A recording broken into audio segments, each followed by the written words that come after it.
When you left Nelk, you sold your shares in Nelk and Full Send. Is that correct? Yeah. But you retained your shares in Happy Dad. Yeah. Was there something you saw about Happy Dad that you were like, yeah, I'm going to keep that? Yeah. Probably the same thing you guys could see. I guess we can all see it. Yeah. It's a great company. I mean, that exit though is unique. Even the fact that earlier you were like, yeah, me and Kyle got together. There's no contracts. It's just like, let's make some stuff. Yeah. Obviously there's some maturation of the organization so that you can leave and there are contracts in place that you can sell shares. Like that to me is unique because outside looking in, I was like, is Nelk kind of just like a mess? Yeah. Even though I'm like impressed by some of what they're doing, internally, is it a mess? And I think that's pretty unique that you left and were able to like sell. That doesn't happen that often with YouTube creators. You're part of a group and you can exit.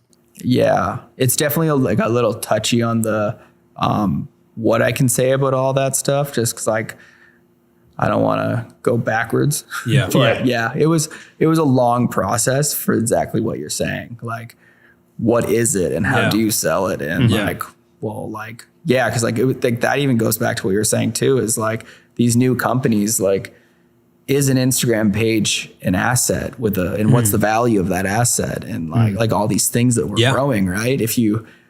I think it's all kind of changing where like that is going to be in like every business as like the assets that have an actual value to them. And you always have to assume on social platforms that they could go away. Yeah. You just have to play that. You have to play that out in your head of like, YouTube's gone tomorrow, Instagram's gone tomorrow, Twitter's gone tomorrow. Do people still care about this brand? Yeah. Right. How does the brand exist beyond it? Has to be more than that. And there's a lot of brands that just survive off of, meta ads and being a page, but like have no culture at all. They don't do any events. They don't have any purpose. No one knows who owns them.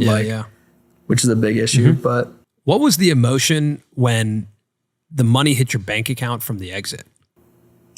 I don't even think I ever looked. You didn't even look at it? No.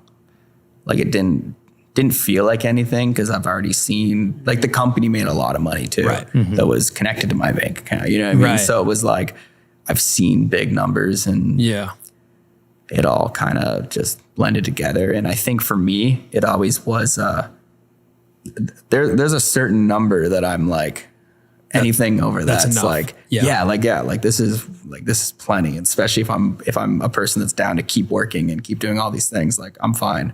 So I think it all just, same way as views, right? Sure. Your first million views, it's going to feel amazing. Yeah. But like, I don't know if like, Mr. Beast is like freaking out if he gets like 150 million. I mean, maybe, I don't know. Who knows? Yeah. He might be, but like, you know what I mean? Jimmy it's loves like, views. Yeah. He does love views. So. But I think it's important for everyone to calculate that number financially for themselves. Yeah. Especially in this career. 100%. Because I think you can get to a point where the numbers just get like kind of crazy. Yeah. And then you have to calculate of like, wait, am I doing this to make more money? Yeah. Or have I already hit that threshold where I'm like, I'm good. I'm good. And so then can I make decisions based from a place of like, again, abundance where I'm like, I got enough. Yeah. So now I can make different types of decisions. 100%. Because they are different. They're different types of decisions. I mean? Yeah. When you're chasing that number of like financial security or even just like financial success, you make completely different decisions than when you're not. Yeah. Completely different. So 100%. You're not going to tell us what that number was though, like what enough was. Not the number of the exit. I'm not asking that. Just like what enough was? What was enough for you?